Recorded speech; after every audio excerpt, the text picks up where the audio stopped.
Look at how you speak every single day. Look at how you defend your choices. Look at how you apologize for simply existing. Someone asks why you cannot attend an event.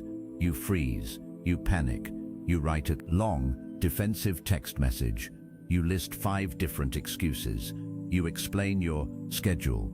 You apologize 3 times before you even state your position. Someone at work questions your decision. Your heart rate spikes. You speak too fast. You offer paragraphs of background context. You beg for their agreement. Someone criticizes your life choices on social media. You spend an hour typing an angry reply. You try to prove your intelligence to an anonymous stranger who does not care about you. Stop doing this right now. In human communication, over-explanation is the language of the weak. When you over-explain, you are not being polite. You are signaling deep insecurity. You are stepping into an imaginary courtroom. You are making the other person the judge. You are placing yourself in the defendant's box. Over 2,000 years ago, Roman Emperor Marcus Aurelius ruled the ancient world. He commanded legions across 3 continents. He did not waste his breath arguing his worth. In Book 4 of his private journal, Meditations, Marcus Aurelius wrote these exact words: "Waste no more time arguing about what a good man should be." V1. Marcus Aurelius knew a timeless truth. True authority never asks for permission. A sovereign mind speaks with absolute finality. Today, you will learn the ancient Stoic law of absolute verbal authority. You will discover real historical case studies from Marcus Aurelius, Seneca, Epictetus, Socrates, Zeno of Citium, and Cato the Younger. You will learn why modern people-pleasing destroys your mental health. And you will master the exact psychological tools to command respect with calm, unshakable brevity. Welcome to the Stoic Power Club. Clear your mind of all distractions. Breathe deeply. Let us begin. Chapter 1. The modern plague of justification. Look at today's generation. We live in an era of chronic anxiety and constant digital surveillance. You send a text message to a friend or coworker. You see the read receipt appear on your screen. The other person does not reply for 2 hours. What happens inside your body? Your nervous system goes into fight or flight. You begin to overthink. You replay your last conversation. You wonder if you offended them. You draft a follow-up message to apologize and explain what you really meant. Look at the modern workplace. An employee finishes their required tasks for the day. It is 5 in the afternoon. They stand up to leave on time. As they walk past their colleagues' desks, they feel an overwhelming wave of guilt. They feel the need to justify leaving. They say, "I finished all my reports and I have to pick up my sister. So that is why I am heading out early." Look at modern family dynamics and friendships. A young man decides to stop drinking alcohol. He decides to wake up at 5 in the morning.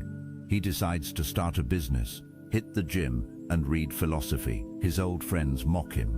They say, "Why are you being so serious? Why do you think you are better than us?" Instead of holding his ground in silence, he spends 2 hours trying to explain his personal development.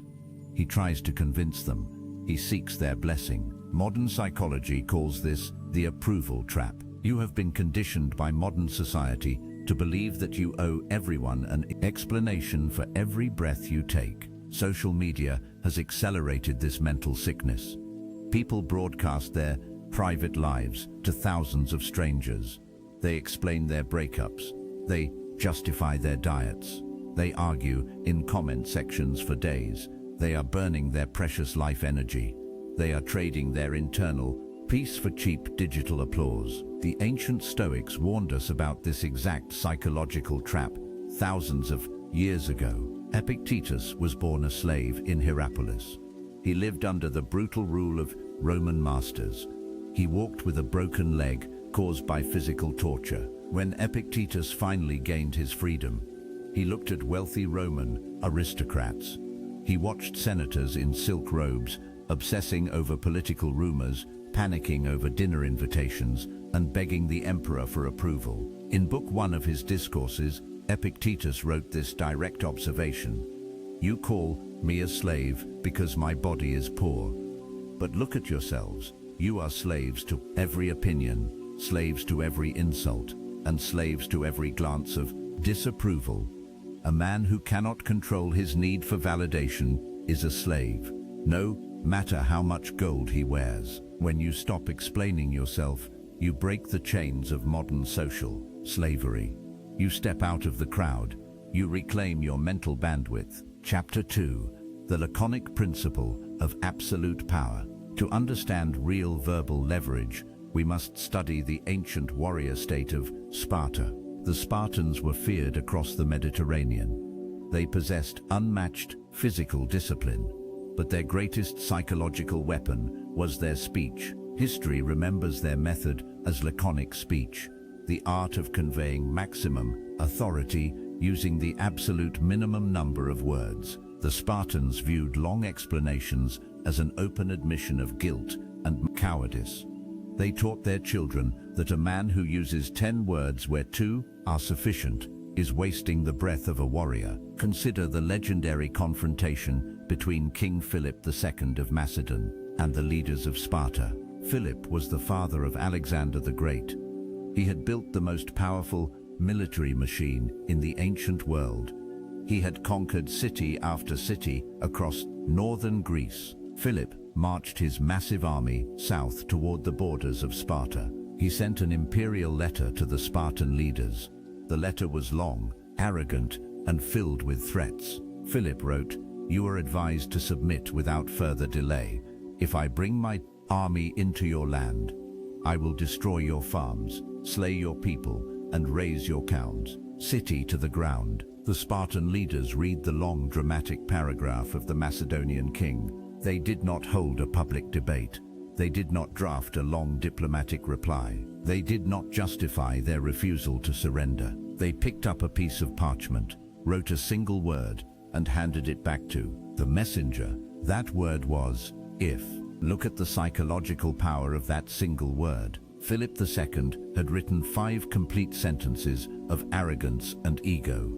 The Spartans replied with 2 letters. They did not argue. They simply pointed to reality. King Philip read that single word. He looked at the unyielding defiance of the Spartan spirit. He turned his army around. He chose never to set foot inside Spartan territory. Look at another historical example from the Spartan women. When a Spartan mother sent her son to war, she did not weep. She did not give him a long emotional speech filled with warnings and advice. She handed him his heavy bronze shield and said 4 words: "With it or upon it. Return carrying your shield in victory, or return dead upon it in honor." Now contrast ancient Spartan brevity with how modern humans communicate today. A modern person is asked a simple question by an acquaintance: "Can you help me move this weekend?" Instead of giving a clear, dignified answer, the modern person panics. They say, "Oh man, I would really love to help, but my cousin is having this birthday dinner, and my car has been making this weird noise, and I might have to work on Sunday. So I am really sorry. Please do not be mad at me." Look at the weakness in those words. You have offered 5 excuses. You have invited the other person to solve your excuses. You have given them leverage to negotiate your time. When you speak too much, you destroy your own boundaries. When you speak with brevity, your words carry the weight of stone. Chapter 3. Seneca on the shortness of life and cheap words. Lucius Annaeus Seneca was one of the wealthiest men in the Roman Empire. He served as the chief political advisor to Emperor Nero. He saw the highest levels of imperial power and human corruption.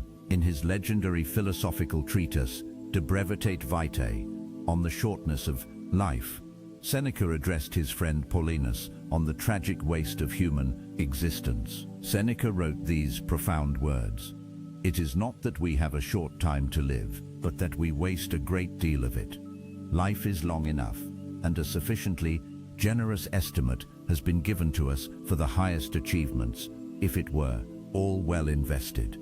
But when it is squandered in luxury and careless distraction, we are finally forced to realize that it has passed away before we knew it was going. Seneca pointed directly at the habit of excessive social obligations and verbal justification. He watched Roman men spend their entire mornings running through the streets of Rome. They would attend the morning greetings of powerful politicians.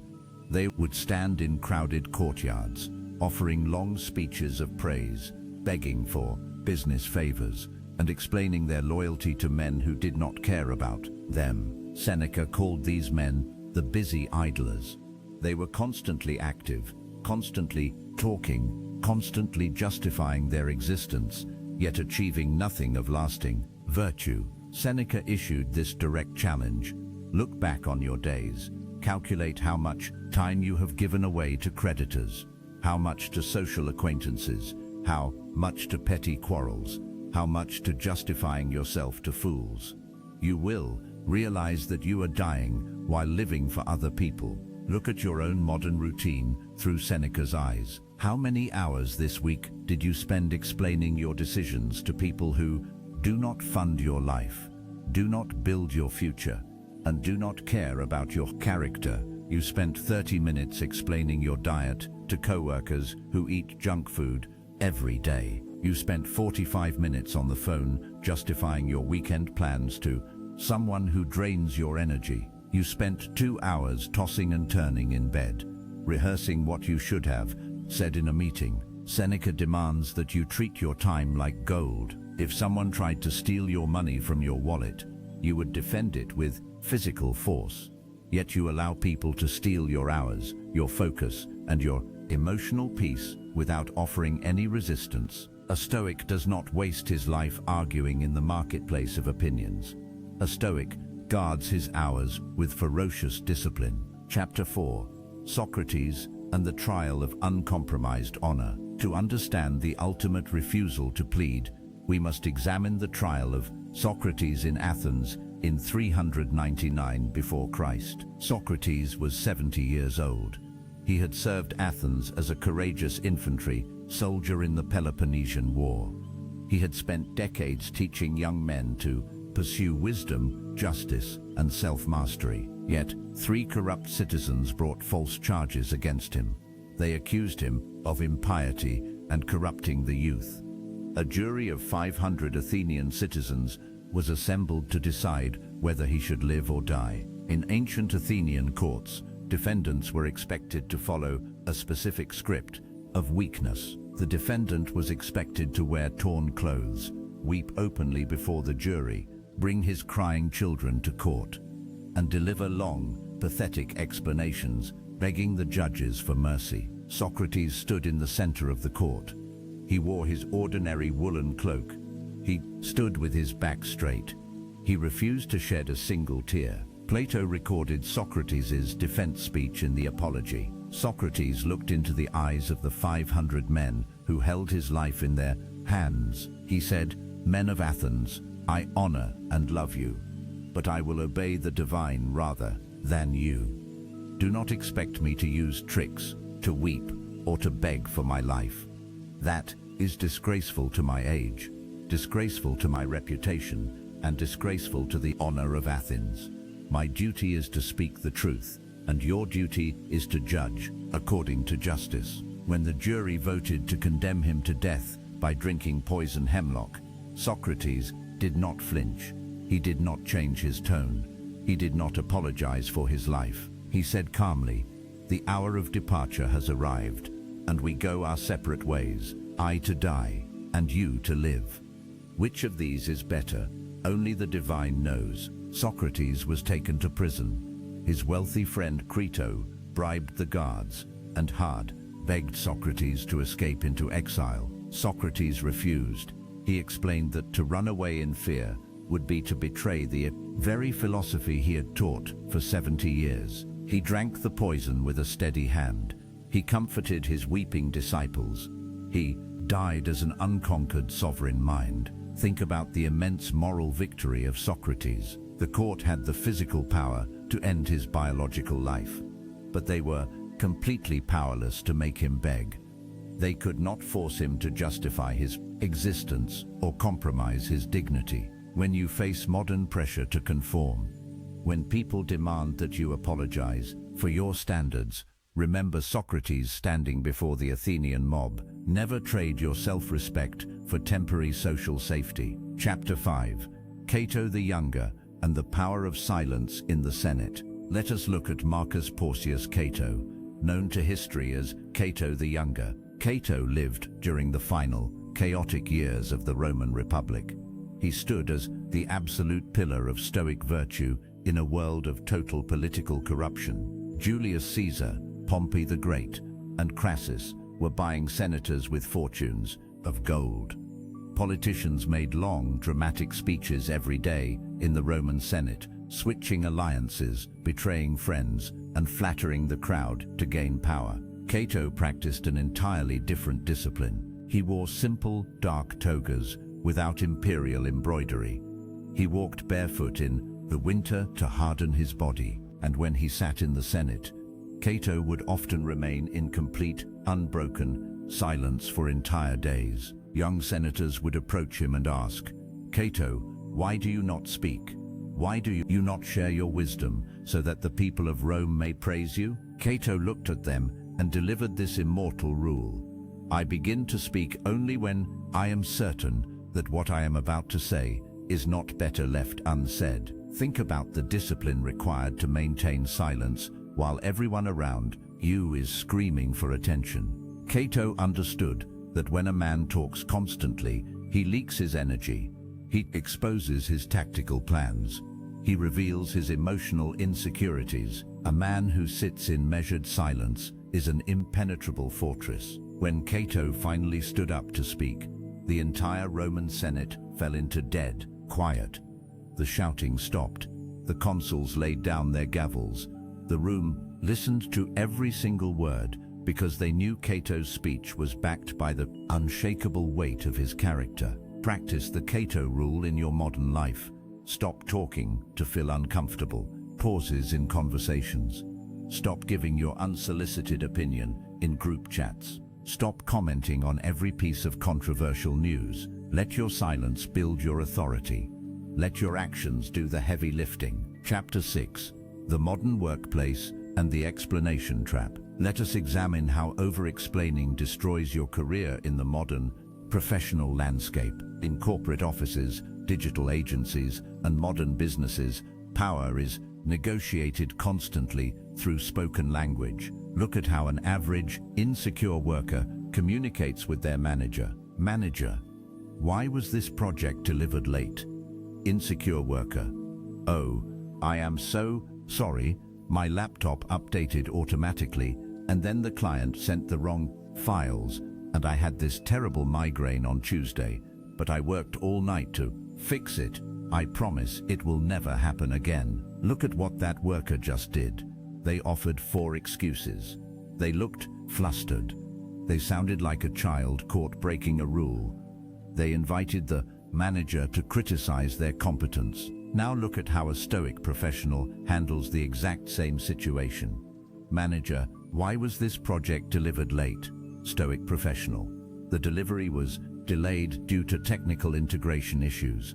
The problem has been resolved, and the final deliverable is complete. Here are the results." Look at the difference in psychological gravity. The Stoic professional does not panic. He does not apologize for things outside his control. He does not offer personal excuses. He states the objective facts of reality and delivers the solution. He communicates authority, competence, and emotional stability. Look at another modern workplace scenario: asking for a raise or setting boundaries on workload. The weak employee says, "I was wondering if maybe it might be possible to get a small raise because my rent went up and inflation is really high right now. And I have been working really hard lately." They base their value on their personal, financial struggle. They sound like a beggar asking for charity. The Stoic employee says, "Over the past 12 months, I have increased department revenue by 22% and streamlined our client onboarding. Based on this market value, my compensation should be adjusted to this level." They do not explain their personal bills. They do not beg. They state the objective market reality and let the data speak. If the company refuses, the Stoic does not throw an emotional tantrum. He calmly accepts the reality, updates his resume in silence, and moves his talent to an organization that values his standard. Chapter 7. The Psychology of Modern Texting and Boundaries. Let us address the modern battlefield of digital messaging and personal relationships. Nothing exposes a person's lack of Stoic discipline faster than the way they handle text messages and notifications. Look at the common mistakes modern people make. Mistake number 1, the double text explainer. You send a message, "Are you free for lunch tomorrow?" The other person does not reply for 4 hours. You send another message, "No worries if you are busy, I just had some free time, but we can do it another time. Totally fine." You have just exposed your internal desperation. You could not endure 4 hours of silence without rushing to comfort your own ego. The Stoic protocol. Send your message once. If they do not reply, close the app, move on with your day. Never chase, never send a follow-up justification. Your time is valuable. If they do not value it, their absence is their answer. Mistake number 2, the over-polite refusal. Someone invites you to an event you do not want to attend. Weak response. "Hey, oh man, that sounds so amazing. I wish I could come so badly, but I have this family thing and I am so exhausted. From work, I am so sorry. Please have fun without me." Sovereign response. "Thank you for the invitation. I will not be able to attend. Have a great time." Notice that the sovereign response is polite, clear, and complete. It offers zero excuses for the other person to dismantle. Mistake number 3, the online debate trap. Someone leaves a rude comment on your post or questions your intelligence. Weak response. "You completely misunderstood my point. Here are 3 paragraphs explaining my logic and 5 links proving that I am right." Sovereign response. Absolute silence, or simply delete the comment. Marcus Aurelius gave us this brilliant mental model in Book 6 of Meditations. The best response to an insult is to refuse to participate in the conversation. When a dog barks at the moon does not bark back. It simply continues to shine. Chapter 8. Epictetus on the freedom of the mind. Let us study the core psychological engine of Stoicism, the dichotomy of control. Epictetus opened his Enchiridion with these foundational words: "Some things are in our control, and others are not. In our control are opinion, pursuit, desire, aversion, and, in a word, whatever are our own actions.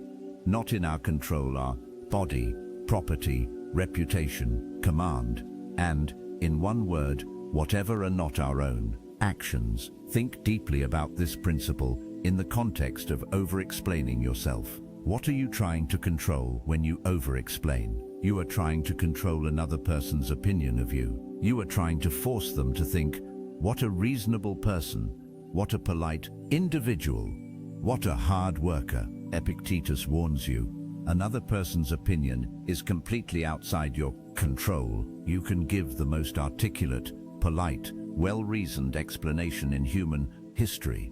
If the other person is bitter, jealous, insecure, or arrogant, they will still misunderstand you.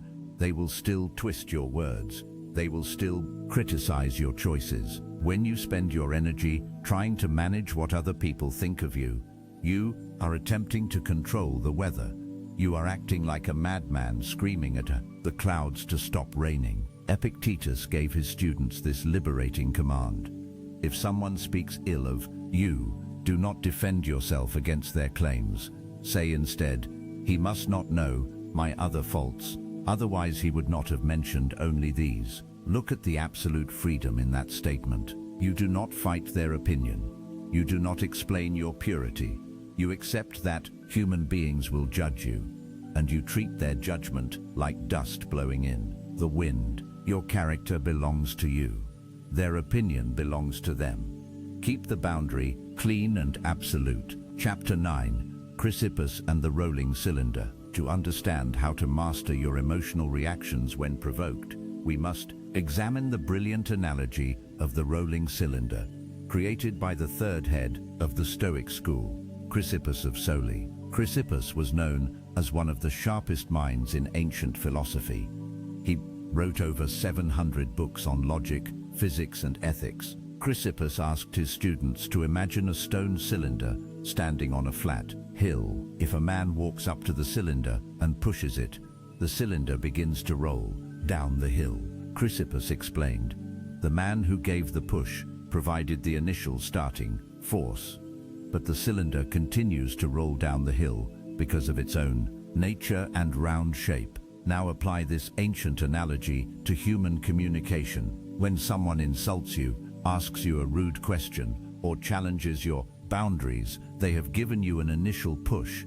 That is external. That is outside your control. But how you react, whether you roll down the hill into anger, panic, and desperate over-explanation, or whether you stand firm like a square stone block, depends entirely on your own internal character. A weak mind is like a round cylinder. At the slightest social push, it rolls into frantic justification, apologies, and defensive arguments. A stoic mind is like a square stone block. You can push against it with insults, demands, and passive-aggressive comments, but it does not roll. It sits heavy, stable, and immovable upon the earth. When someone pushes you with a difficult question, do not roll into explanation. Be the stone block. Absorb the force of their words. Hold your ground, and remain completely still. Chapter 10. The 5 Modern Rules of Absolute Verbal Authority. How do you practically implement this ancient Stoic mastery into your daily modern life? Here are the 5 rules of absolute verbal authority to practice every single day. Rule number 1. The rule of the 3-second hold. When someone asks you a pointed, personal, or challenging question, never reply immediately. Maintain relaxed, unblinking eye contact. Count 3 full seconds in your mind. Keep your jaw relaxed and your shoulders down. This 3-second silence breaks the other person's momentum. It signals that you are not intimidated. It forces them to sit in the tension of their own words. Rule number 2. The single sentence boundary. Whenever you must set a boundary or decline an offer, restrict your response to one clear sentence. Do not add the word because. The moment you say because, you have invited a debate. Weak.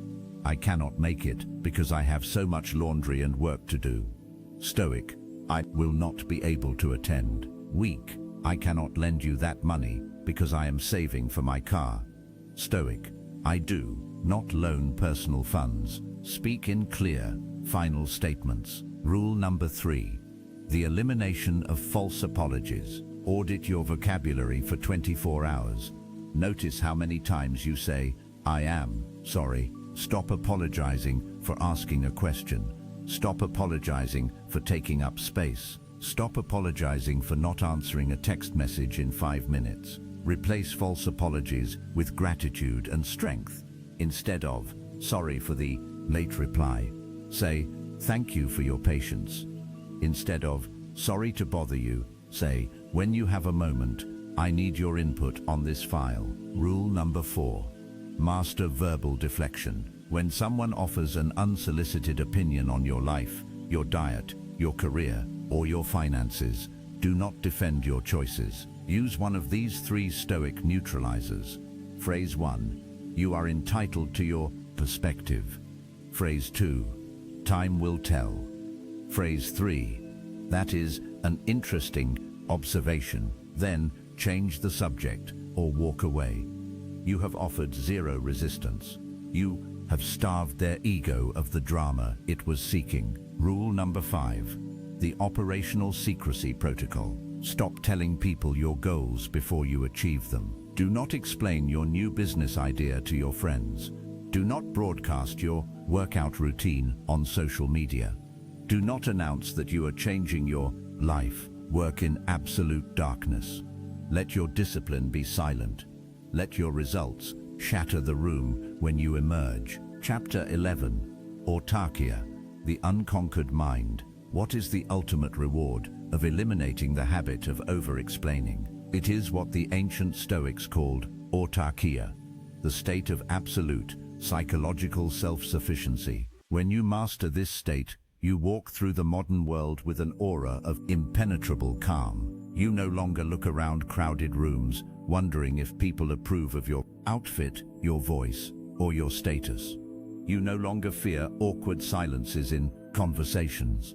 You no longer carry the crushing weight of trying to manage 8 billion different opinions. You understand that your only duty in this life is to live with virtue, courage, justice, and self-discipline. When people criticize you, you smile with the compassion of a philosopher. When people praise you, you remain grounded, knowing that external applause is as fleeting as the morning mist. You become like the ancient oak tree in the middle of a storm. The winds of human opinion howl around your branches. The rain of gossip falls upon your leaves, but your roots are buried deep in the bedrock of your own character. You stand tall, you remain unbroken. You do not explain your presence to the wind. Epilogue. The sovereign decree of the Stoic Power Club. Tonight, make a binding oath with your own soul. Delete the long drafts in your phone.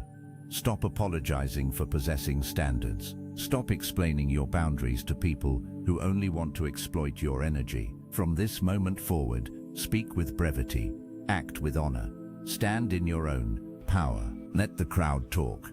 Let the modern world drown in its own noise. You are a Stoic. You belong to the lineage of emperors, warriors, and philosophers who conquered their own minds before conquering the world. Welcome to the Stoic Power Club. If this masterclass in Stoic philosophy and verbal authority strengthened your spirit today, subscribe to the channel, activate all notifications, and join our Brotherhood of Sovereign Minds. Leave a comment below with the single word, unapologetic, to seal your commitment to self-mastery. Stand firm, stay disciplined, command your life.